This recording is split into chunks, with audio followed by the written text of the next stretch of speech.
welcome back to another exciting episode of Brief Encounters. Today, we are joined by Sudipt Parth, an accomplished legal expert currently working as an assistant manager at Deloitte in Dubai, specializing in global trade and customs. Sudeep Sir holds an LLM from Georgetown University Law Center, where he focused on international trade and has extensive experience working across the global trade landscape, including stints in the US and India. Not only is Sir a seasoned professional in indirect taxation and global trade advisory, but he's also a winner of the ELSA moot court competition in the Asia Pacific rounds and a finalist in the world rounds. His deep knowledge of international business and his legal acumen make him an invaluable voice on today's episode, where we'll delve into his experience, his transition into the corporate world, and his advice for law students aiming to build a career in international trade. Let's welcome Sudeep Parth. Good evening, sir. Welcome to the podcast, Brief Encounters. It's wonderful having you on here. Thank you so much. It's my pleasure to be here and to be a part of the project at this amazing start, that is Brief Encounters. I had gone through a few podcasts and it was really interesting, and I'm glad to be here. It's my pleasure to be here. It's an honor to have you, definitely.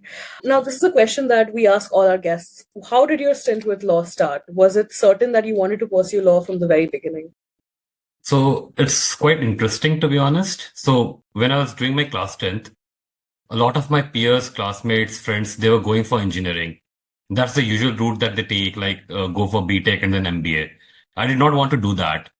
So I had a relative who I think when I did my class 10th, he went to NUJS. So he's still my mentor.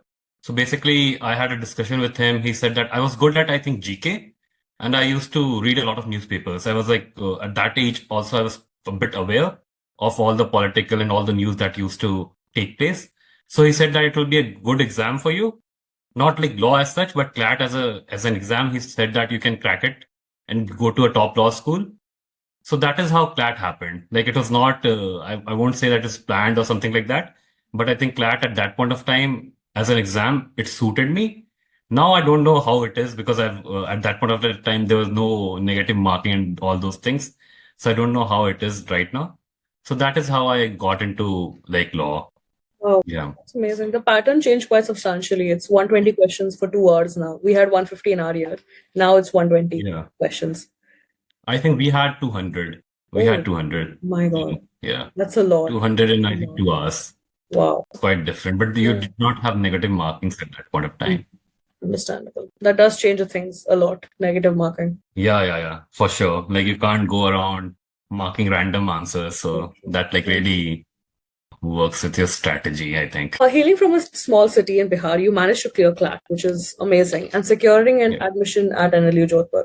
Could you highlight some of the challenges that you faced while preparing for CLAT and how you overcame them? So while preparing for CLAT, I can remember there were not a lot of challenges, to be honest, because at that point of time, I had access to a lot of resources because I knew somebody who got into law school, and I also had another acquaintance who was I think, at that point of time, she was at NLS. So I had an idea how to go about it. There were a few, I was doing only the online coaching and all. So I did not have that kind of a classroom experience where I can see my peers, where they are, and kind of benchmark myself. Okay, I'm at 8 rank this or rank that, something like that. So that did not happen with me. Other than that, I don't think there were many challenges as such. Right. At that point of time. So since our podcast focuses around the LLM program mainly, after pursuing law from NLU Jodhpur, what motivated you to pursue law, and that also abroad? Yeah, so I don't know where it came from, but I always had this plan of studying abroad. Mm-hmm. And I went to, in 2015, when I was in third year of my law school, I also did a moot court competition. Mm-hmm. So I had 2 international travels. So I really appreciated that whenever you're going out, you're meeting people from different culture, interacting. And so I always wanted to experience that. So it was not I want to go and get a job or settle abroad or all those things. It was just to have that kind of an experience. How does it feel to study abroad, live there for almost a year, interact with different set of people, learn about different cultures? So it was not academic as such. I'd be honest with you. It was more of a kind of a break, go and explore meet different people, make network, learn a lot of things. So that was my plan. It was never it was another step in my CV or something like that. But like it was good because I realized a lot of things when I went to study law, like did my master's, got to know a different set of people, got to know that the skills that I did not have at that point of time. And there's a huge debate in India about doing an LLM or not, considering the fact that it's like really expensive. So for me personally, I can say that it like really it was a good choice for me. Why Georgetown University in specific? What was the process in shortlisting and choosing that one? So I think Georgetown has a really great trade program. So my background is in trade and customs, mostly international trade. I did a lot of like WTO work, then also a lot of interaction with the government authorities pertaining to trade and all those things. So Georgetown has like a brilliant trade program, like all the WTO appellate body chairman, WTO secretariat members, they are adjunct professors at Georgetown. So Georgetown was you can say it was an obvious choice for me. I did John H. Jackson Moot Court Scholarship. So they had a particular scholarship about John H. Jackson Moot Court Scholar. So that like really helped me. So I knew that from that perspective, from the financial perspective, I will have something like really solid in terms of scholarship. So these are the two like main points. First, the scholarship, and the second, it had a brilliant trade program that like really enhanced my CV at that point of time. Right. And was US your country of choice when it came to LLM, or was it any other? Yes, for sure. So I did not apply to any other like law schools that were not in the US. So what I've heard, it can be completely wrong as well. So the US system, they offer you more kind of a practical knowledge. There are a lot of adjunct professors who are basically working in the morning and then giving lectures in the afternoon or evening, so something like that. Whereas the European law schools, I think they are more academically oriented, especially the UK ones. So for me, it was more of a kind of getting that kind of flavor, like the practical side of things, because I did not intend to go to academics. I must say that it's not that it's solely focused on the practical aspects, but there are certain professors who are tenured professors who are academically oriented. So if you're going to the US law school, there is a good balance around that. So for me, it was more about interacting with all these people who had worked at WTO, who had worked with customs authorities, who were practicing in courts. So these are things that like really attracted me at that point of time. Right. So A course mixed with the experience. Those are wonderful reasons to choose something abroad. That's amazing. And you also did a short-term course from World Trade Institute, University of Bonn. yes, Did it influence in choosing or narrowing down your area of specialization? absolutely. I think that was one of the eye-opening things that happened that like really made me think that I should go and study abroad and do an LLM. So this course, basically WTI. So Moot Court team, we were the regional winners. So we got like 2 weeks of, we could do 2 weeks of course at WTI. So, and it was with all the LLM students there. Wow. So those 2 weeks that I was there, it like really, the course was completely different. Honestly, I must say that there were not a lot of things that I could understand at that point of time. But it really made me think that this is something that I want to do. Wow. Because the way the courses were being taught, people were so involved. I had not seen something like that in India. It was a bit different. So that also influenced a lot, like my decision to do an LLM. And also I had a few like interactions with my seniors and work colleagues that also like really made me go this way. Yeah. This is something I've noticed in the other guests as well. They talked about how in India, while of course the system of learning is amazing, but we have such a rote system of learning wherein we learn something and just write papers that there is no practical understanding or aspects of practicing law as per se. That's something that a lot of the guests have talked about that they experienced when they did an LLM or they did courses abroad, and that's what opened their eye when it comes to law in the practical sense as well. Yes, I think you're absolutely right. Like one thing that I noticed, like the problem with Indian education system, not problem as such, I can say that it's a difference. That in India, if you're saying something that is not making a lot of sense, then you are quickly dismissed. So in that case, what happens with the students, you think a lot while expressing yourself. Right. But in the US, what I'd seen that whatever you think, basically you can blurt it out. And the professor basically they encourage that. It's not about what you're answering or what you're saying. It's basically what you're thinking. So you're thinking when you're saying something. So then they encourage that. So that, okay, first time you're saying something that may not make sense, but gradually you tend to have that kind of skill. You tend to grasp the concepts and then you start speaking.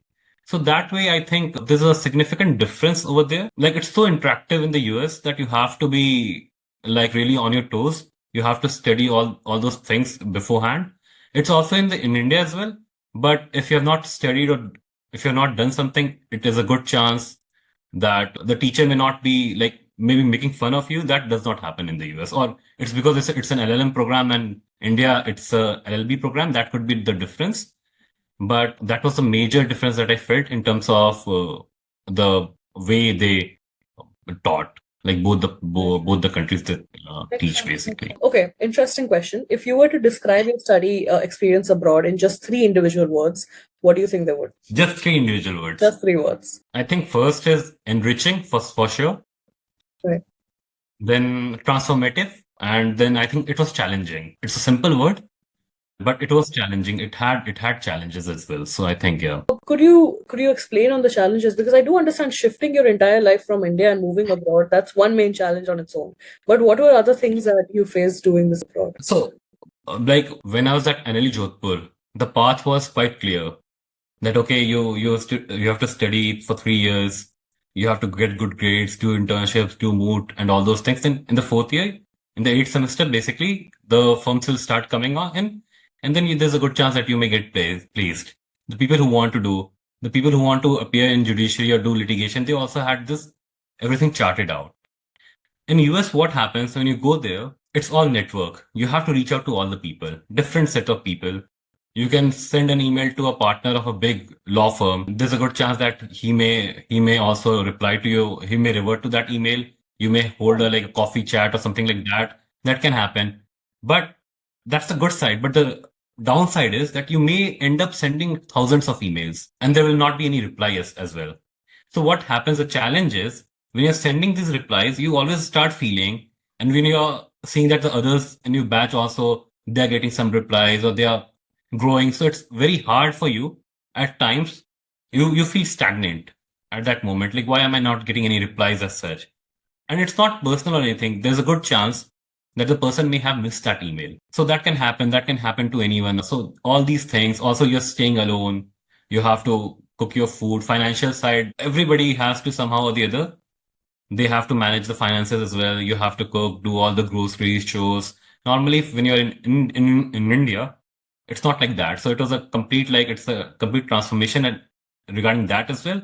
And you have to study as well, like simultaneously. So there's a lot of like, and also the distance. Like it feels when you think like mentally, it feels like it's a huge distance because everywhere you're thinking it on a map or something. So it feels like you're so far away from home. So it's very like important to have your mental balance intact.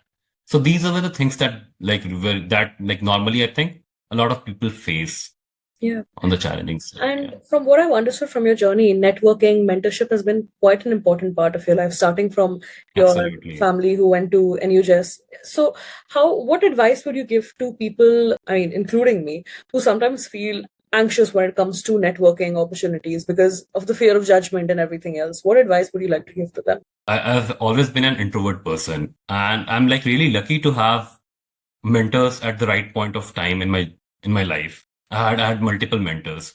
So one of the important things is to just convey. Like if you need help, what happens? I don't know, but the kind of surroundings that I was always in, it always felt that when you need help, not with me personally, but with my peers, you should figure it out yourself. But it's not always the case. It's not possible for a single person to do everything. You have to learn from the mistakes of others so that you don't do those mistakes. So you have to reach out to the people. So whenever you talk, you just gradually that kind of relationship builds. So you have to start like making these points that, okay, this is the issue or something like that. So, do you recommend when we go into the master's degree, do you recommend pursuing a master's degree immediately after graduating from college, or is it better to gain some work experience? From your profile, you had worked for 4 years before pursuing your master's. So, was this a deliberate choice, or what are the advantages, disadvantages? It was a deliberate choice. So, in my opinion, I think it's better to get some kind of experience before going for your master's. So, The idea is, for me, it was like go and gain some more clarity on what I want to do. Like I had a path, but I just wanted to upgrade myself in that subject area. So it's better to have that kind of clarity what you want to do. A lot of people do LLM because they don't like something that they have done for 2, 3 years, and they try to do another degree to do something that they like. So it gives them that kind of an advantage. And normally, even if you go to the US or UK or anywhere internationally with no experience, what happens normally? You try to gain that kind of experience in different subject matters. So it's like you're continuing that kind of a search, like what I want to do initially. It's not wrong, but the time it's very less. Like it's just 9 months. Right. So you're not able to, I think, figure out what you should do and what you should not do. So preferably, I think there should be some kind of experience and some kind of clarity. If you have the clarity right after you graduate, then it makes sense. For example, if somebody has to go to academics and that person has not worked, so I think that may not, I can be wrong when I'm saying this, but that can also be like, that makes more sense to go for academically inclined universities right after you are done with your bachelor's, so that you continue and get that kind of a head start if you want to join, like be a professor and do a PhD or something like that. Because when you're teaching, then you're understanding how to teach in those courses as well when you're academically inclined masters or something like that. But preferably, I think there's a good chance that you should have at least 2 to 3 years of experience before going for your masters.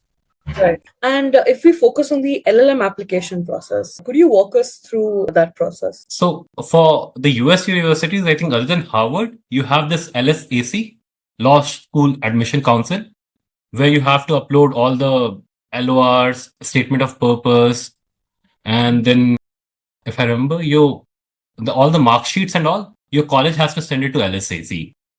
You like coordinate with your college and they will send you mark sheets. Your referees, they have to upload their letter of recommendation to the website. They will get a link where they have to upload it. So it has to go through that person, your referee. So there's a lot of coordination involved over there, that you have to ask the referee to upload the statement, the letter of recommendation. Then you have to ask the college to send your mark sheets to this college or LSAC basically. For Harvard, it was slightly different. I don't remember it at all. I think you have to separately upload it on a portal or something like that. The mark sheets used to be the same for Harvard, but this was for US law schools. For others, I could be wrong, but you have to upload it separately for each college. There's no such entity like a centralized council or something that basically coordinates with all the different law schools. And data of recommendation, it's also very important. So if you're getting it for 6 different law schools, so one letter of recommendation may work for all the 6 different law schools. That can happen. But somewhere or the other, if you have something different written in all the different letter of recommendation, so it's important to upload separately for that. Topic of LORs, how do you choose who should become your recommender or referee? So for me, since I had 4 years of experience, I went first to my professor. So I asked from Bipin Kumar. He had taught me like different. So Bipin sir, he had taught me like 4 or 5 courses, and he knew me as well. So I asked him to upload the letter of recommendation from his side. And then I worked with Atul sir at Sarvada. He is also an NLU Jodhpur graduate, 2006 graduate, and he mentored me throughout this process as well. So I was working directly with him. So from the professional side, he basically uploaded that letter of recommendation. So the ideal thing is that you should not go for somebody who you have not worked with a lot, because I think it's better to go with someone who the person knows, and the LOR should reflect how you have grown over the years. So they're not looking for somebody who's like exceptional or something. There should be a growth, constant growth over the years. That can be reflected by someone who knew you from the start.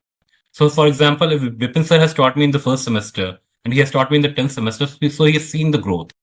Right. So it will be easier for him to reflect that on the paper. But the other thing can also work. Like you can go for a professor, a tenured professor, the top professor, and get an LOR from him as well. That can also work in some circumstances. But ideally, they want the person who is your referee to know you personally and professionally as well, who has seen that kind of a growth and who has worked closely with you. So that is the ideal thing. But there's no fixed, like you can say, the formula or something. People do opt for different sets of people. Like suppose there's a law firm partner who's at the top, but you've never worked directly with that person. But still, that person can give you a letter of recommendation. Right.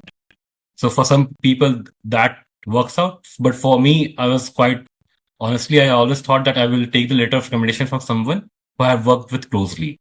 Makes sense. Makes sense. Yeah. And I'm assuming an SOP application had also had to be submitted along with your overall application process. Yes. And Yes. So previous guests have also said that it's very, very important. So could you give us some advice on that? So SOP also it's like your own story. So it will be different for all the people how you want to present a story. In the US, there's no fixed like a format for it. So you can do anything, get from your own life, demonstrate what challenges you had and how you had overcome those challenges and why you should be part of that kind of a group. Like all these esteemed academic like colleges, universities, why you should be a part of that group. So it's also essential that it will differ. There's no fixed format, and that I realized it earlier. Like when I was doing it, obviously my first draft was just like a copybook. Like okay, this. Then people told me that okay, a lot of seniors I consulted a lot of people. They told me that it has to be your own story written in a manner that demonstrates how much you have done. And one of the issues that happens with Indian students, we have been taught to be humble. Very true. So we do not present a lot of our achievements in that kind of a manner. But what you'll realize when you go to the US, it also like why LLM is good, that it really adds to your confidence. You'll realize that you have done so much. And obviously there's another person from a different jurisdiction, from different country. If you see on paper, he has not done that much or she has not done that much.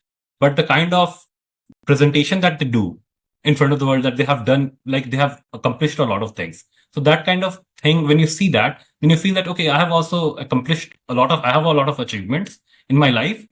So I should be also presenting it in such a manner that I should be confident about my achievement. So that also adds to your like skills. So coming back to your question about statement of purpose, it should be honest because what I've heard that the checkers and all those people, they kind of grasp it if you're lying on your SOP and all those things. So it's important to be honest. It will differ. There's no fixed pattern. It should be compact. It should be like to the point, and it should convey an idea. Basically, what you have done, what challenges, how you overcome them, and why you want to do it, and what will you do after you do it. So it's a very set pattern, and you can like take traces from your personal life and also the work challenges that you face and just kind of create a good like a submission or statement of purpose here. And if I may ask, how long did it take you to write this SOP with all its drafts and recommendations from people? How long did it take you to write it? So it was to April. I started in April of 2020. I started and I submitted it in October. So good 6 months.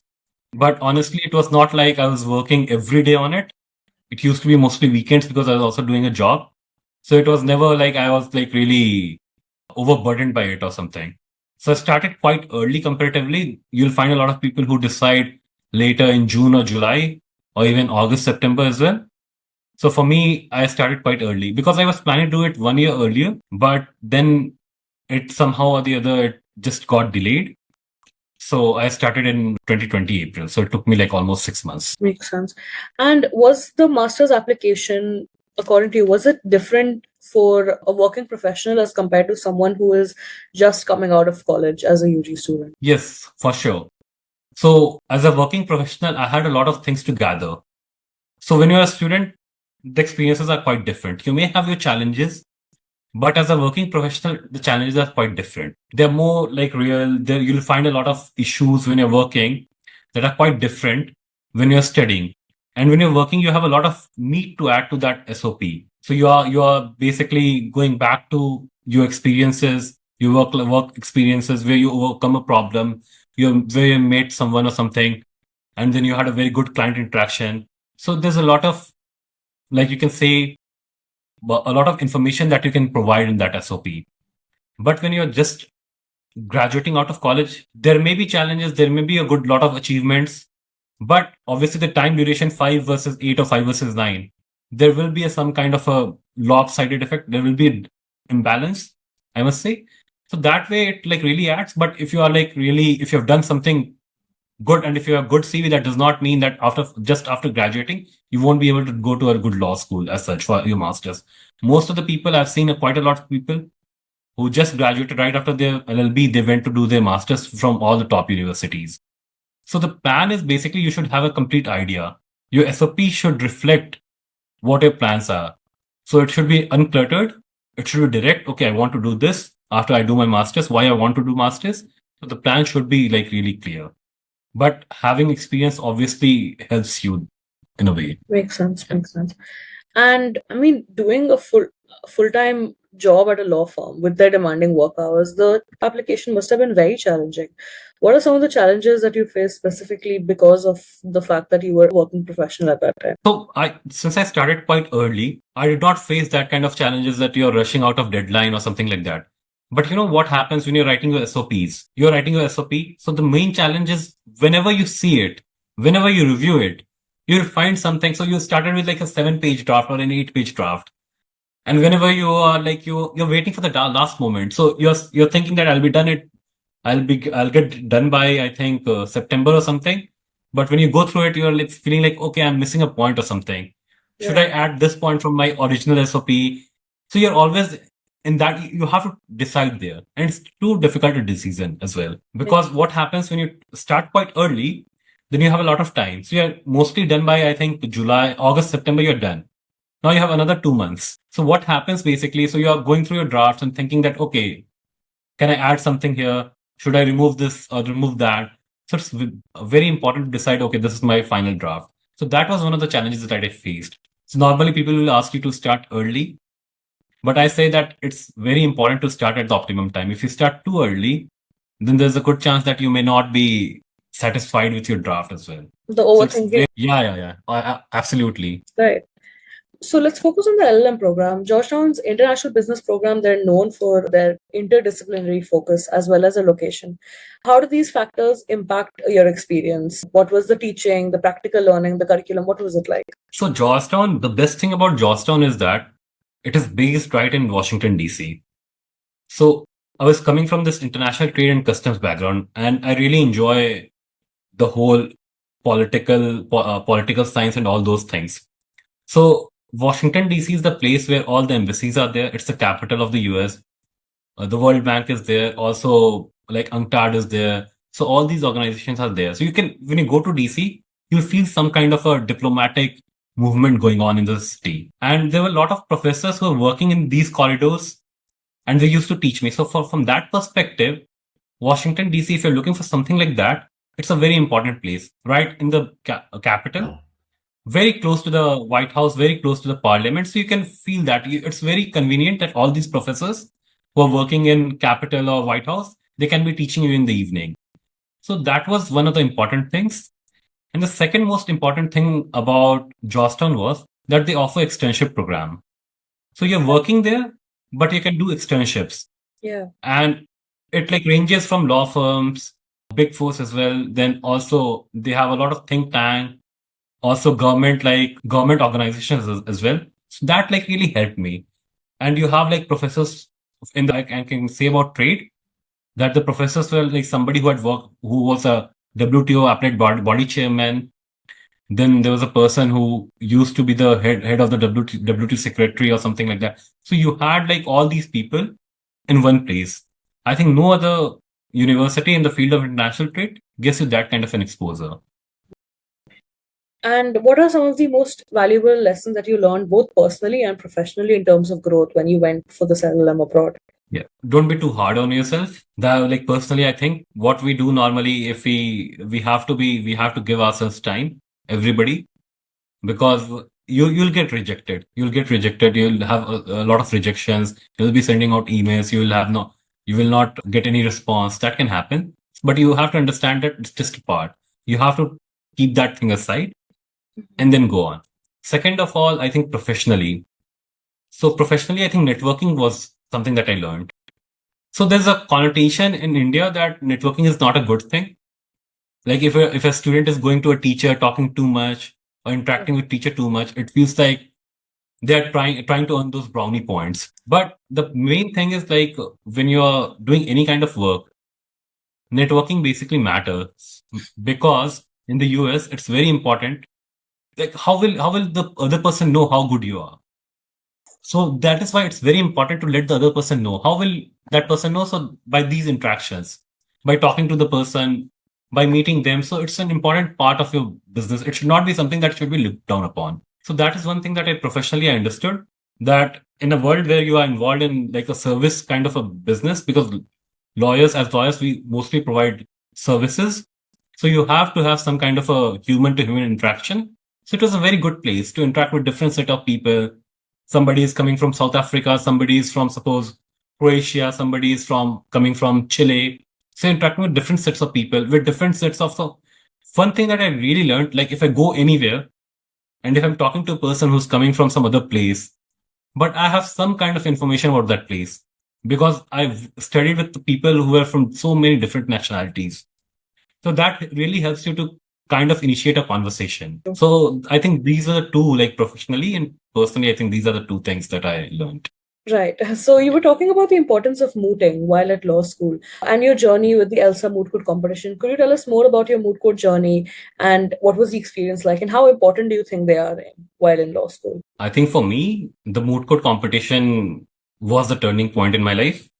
I must say that I was in third year of law school this ELSA because I was not doing really well academically. I was not getting good GPAs or great GPAs. So, and like law school, you have to do something to keep yourself busy. And I thought that mooting involved a lot of like research, and I used to think that you get to know a lot of things. There were some skills that gets imparted by that. So that is why I started mooting. And when ILSA happened, I think it was a trade law moot. And till now I'm involved in some way or the other with trade and customs. So in my opinion, it was the turning point. I think ILSA like really, I was in my second year of law school when I got this moot, just completed my second year of law school. I think I was just right into my third year. So I got this mood and it like really helped me to understand what I want to do. Like trade law, normally you get like normally is in seventh or eighth semester, but I got like introduced to trade law before that. So this was something that I really wanted to do, trade and customs, because I had some kind of I really wanted to do something that was a bit objective, involved a lot of geopolitics as well. So this was a perfect blend of mix for me. So at that point of time, I thought that, okay, I'll do some I made up my mind that I will do this. And then when I went for this moot, I met a lot of people from different law firms. I think Lakshmi Kumaran Sridharan at that point of time was also operating an office from Geneva. And Mr. Atul Sharma, he was working with Mr. Sitaraman at that point of time in Geneva. So I met them there. And that is how I got the job at Lakshmi Kumaran as well. And after that, then Mr. Atul Sharma, he also asked me to do LLM. So he was like really instrumental. I was working with him and he was like really instrumental and he really told me that you should go and do the LLM. You'll learn a lot. So that is how like from that moot court competition, I think gradually if you connect the dots, it was that moot court competition that like really turned for me. So it's important as in a law school, it's important that whatever you like, it's not necessary that you should do moot only, because that can be also a paper that you have published. You have built that kind of a relationship with the editor there. So that like really helps. So you have to do something or the other to keep yourself busy and gradually you'll learn something and you'll build those kind of relationships. So I think it's important to do something or the other in the law school. Yeah. Right. And you guys also won at the regional rounds and you were finalists in the world rounds. That's amazing. Yeah. Wow. Yeah. That I can only thank my teammates for that. They were like amazing. Yeah. So All of you all contributed together. So I guess it was a growth of the team in general. So do you believe participating in these co-curricular activities like moots and debates, MUNs, and committees, are they actually beneficial for a law student or are they solely for like CV building? No, they're definitely useful. They're definitely useful for a law student. You get to learn something new. So they're like when you're in first, second, third year, you don't have all the subjects with you. You learn like torts, contracts, and all these things. So it's important to explore some other subjects as well.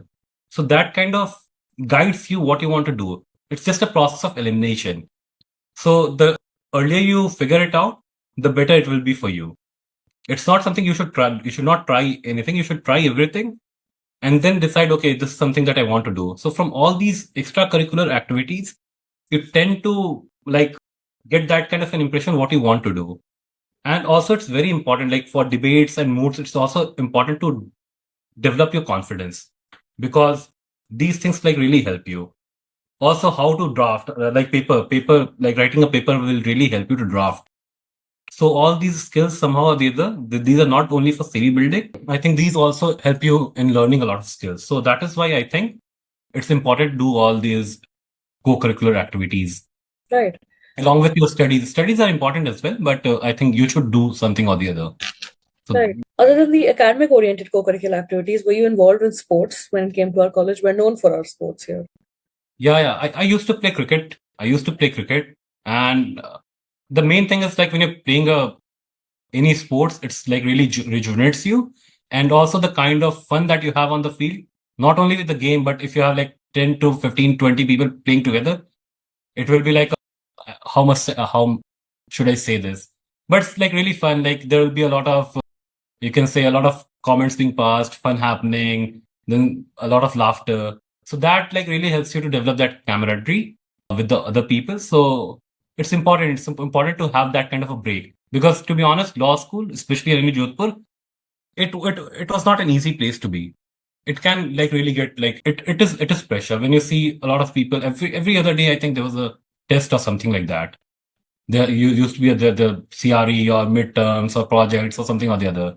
So I think you're involved, you have a test coming up or something like that. In the initial years, it's very important to get involved into a sports or have that kind of activities. So it like really helps. I agree. We had our first Vaha last year, so it was a wonderful experience having so many people coming in. The sledging, the events, it was a brilliant experience. It's very fun. Let's talk about post LLM. What is the job market like in the US for LLM graduates? Did you feel any difference being an Indian student as compared to someone who was from there?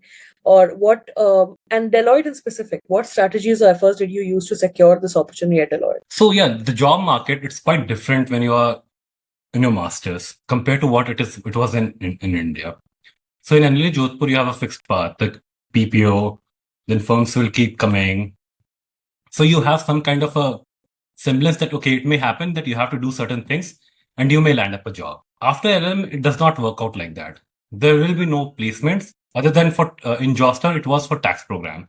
So there is something where you can get placed, but it's like I-tip or something, but it's very rare. So mostly you have to reach out to people, different sets of people. You have to write a lot of emails. You have to network with people, and somehow you get you land up a job. So it's a lot of work compared to what it was in your Indian law school. So there the difference lies. So, and it's very important, like in the US, normally because of the visa thing and all those like concerns. So the OPT is just for 1 year, then you have to, somebody will apply for your H1B. So the sponsor, there's a good chance that you may not land up because there's a 10 or 12% chance. So a lot of law firms and all, they also somehow or the other, they feel that, okay, if I give you a chance, there's a good chance that you may not be able to work next year because of the visa thing. So that also adds to your disadvantage. So all these things combined, it's slightly difficult to get a job in the US, but that does not mean that you should not. Because the good side is that if you're working for an international organization, your visa gets sorted. If you're working for a multinational company, for example, I got a job with a multinational company, so I got transferred easily. So all these things, like it's not something that I know a lot of people who have who have received their H1B as well. They got lucky and they got it. Then you can also do another program. So if you have the option when you're working, you can do another MBA or MS or do something like that. So you buy time. So till the time you are doing that, you can stay in the US and work accordingly because all these programs they allow you to work as well. So there are certain options, but mostly it is a bit tougher and it's quite complicated from that perspective if you are going for a job in the US. That does not mean that you should not, because there are a lot of examples that they have done it. And there's a also now I can see compared to what I was seeing like 7, 8 years ago, people used to say that it's not possible to get a job after LLM or something like that. But I've seen a lot of examples where people get a job, they stay in the US, they work in all these magic circle firms or international organizations. So we have a good set of examples over there as well. Right. And how did you secure opportunity at Deloitte? And what was the experience of transitioning from the New York to the Dubai office? Yeah, so Deloitte again networking. Right. So we had this 2019 Georgetown graduate, Indian from Jindal. She also worked a lot in international trade law in India. So I reached out to her. She was working at Deloitte. Before that, she had worked in one of the law firms, trade law firms in Washington, D.C. So I reached out to her. I just had a good discussion with her. And she told me, why don't you try for Deloitte? I said, perfect. Then if you're okay, can you like refer me for the position? She did that. And simultaneously, I wrote also an email to a senior manager of the team that, okay, this is my experience. I worked in this field for 4 years. Do you have a vacancy or something like that? He also replied and he pushed my CV to the HR. Right. So that is how it worked out for me. And till now, I can say that both of them are like really good friends, especially Nida, who's like 2019 graduate India, same career path. So she basically, we had some kind of similarities. So that worked out quite well for me. Yeah. Right. And then Dubai, I came because my H1B I did not get through the lottery. So I was looking for alternative places. So I think at that point of time, obviously being in the US, it's quite far from home. So if you're if you have a lot of family ties back in India, so Dubai works out well for me. So I was looking for places after that, like should I go to Canada? Should I go to UK? If there's a vacancy, of course. And I had a very good conversation with the managing partner over there. She said that, okay, I will refer you if there's a vacancy. So that is how it worked out well for me. But Dubai, it's quite different than what it was in New York, for sure, in terms of work. So yeah, so that is how and I think New York I must say the work culture was quite, in New York, it was like, okay, 9 to 6 or 9 to 8 to 6, something like that, and 8 to 5 basically. But here you have to do some extra hours as well. It's similar to what it is in India. I can say that. But the kind of work at both the places are different, yet interesting. Wonderful.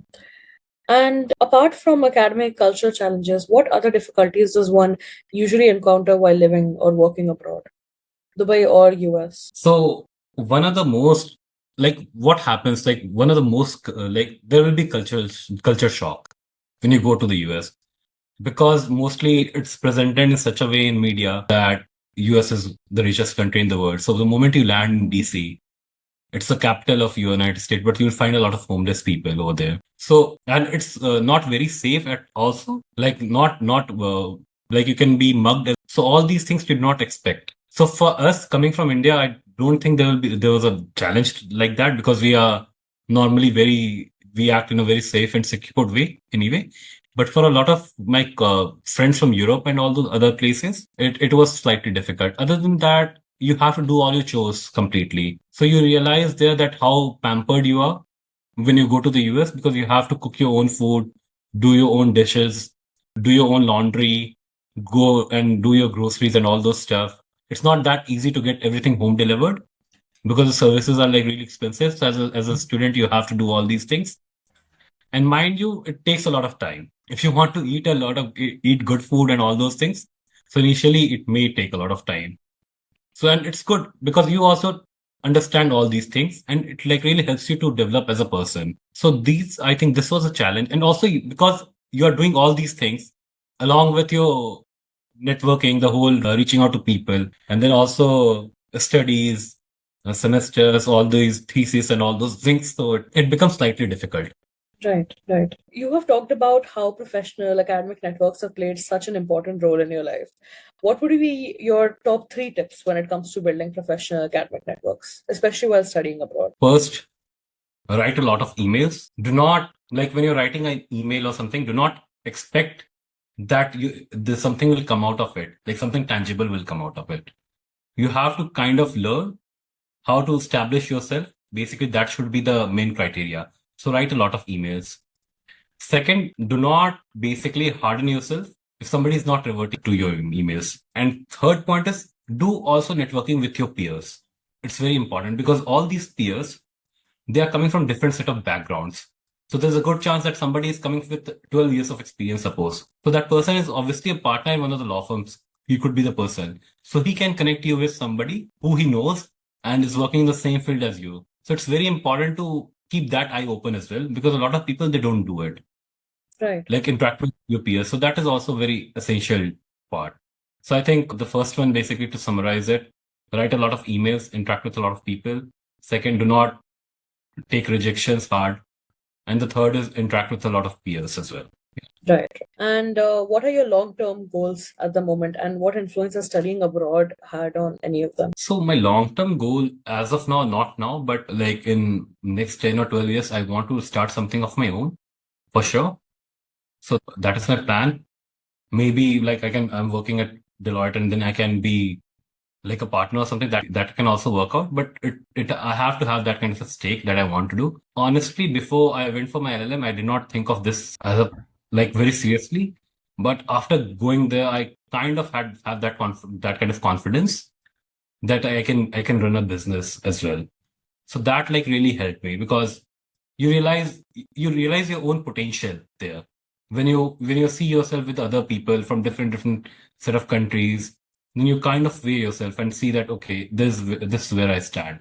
So that like really helped me to see that okay, I really I think I have that kind of a if I put in the right amount of effort, I can be somewhere like where I always aspired to be. So something like that. Right. So that like really helps with your masters. And now, given that you have experience abroad and staying abroad, working there, do you ever think that you would want to come back to India and rejuvenate your corporate career over here? Yeah, absolutely. Because in India, I think the language, it like really helps. You have a background, people know you, the contacts that you have from your law school circle, it's more.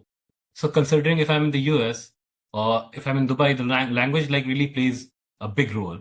So that kind of relatability that will be in India. So India is never out of the cards. Like I can definitely, it is something that is unplanned. Obviously, it's not for the next 2-3 years, but something in the long run, definitely I would like to come back to India because I think it's not easier, but I think it's more convenient to also be around family because when you start, like when you have lived away with your family for almost like 10, 12 years, then all these things, like they really make sense that these are very important things.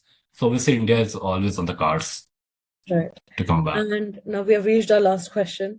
What advice would you like to give to those contemplating studying abroad? Is this something that you wish you had known beforehand that could have improved your application or experience in general? So one of the things that I would say that you should study abroad. I had a lot of interaction with different set of people.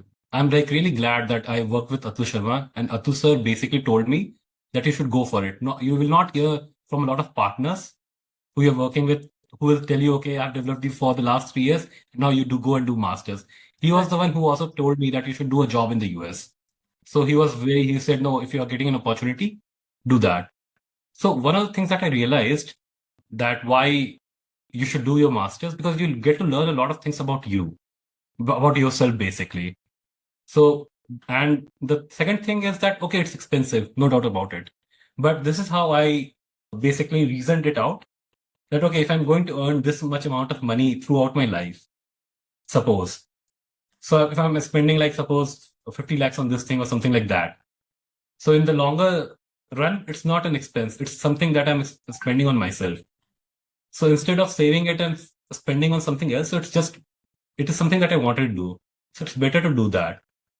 And it like really enhances you. And it like really helps me to, if I'm going somewhere talking to someone, I can talk about different set of things, different cultures, different countries. That like really helps you to have that kind of a like holistic approach.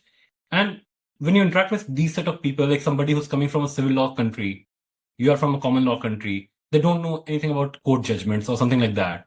You don't know about the system because it's more interrogative or basically investigative in nature.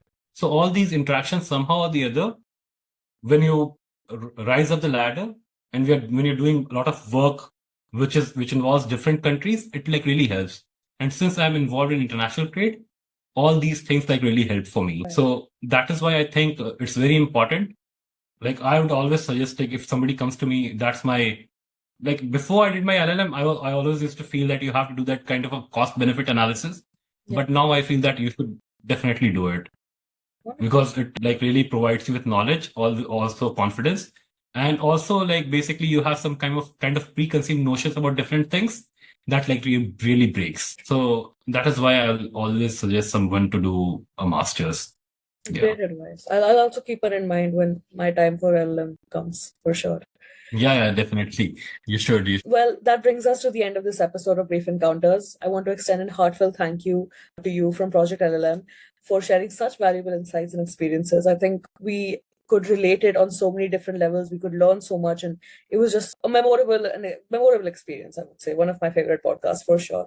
It was an absolute pleasure having you here on the show as well. No, I'm also very glad to be here, Ria. And congratulations to Project LLM. I think it's a great initiative because I think when I was doing my masters, I was looking for such kind of like good resources where I can rely on people who have done masters and all those things. So I think this can be like really valuable for a lot of people. So all the best for this. Congratulations to Project LLM as well. Yeah. Thank you so much.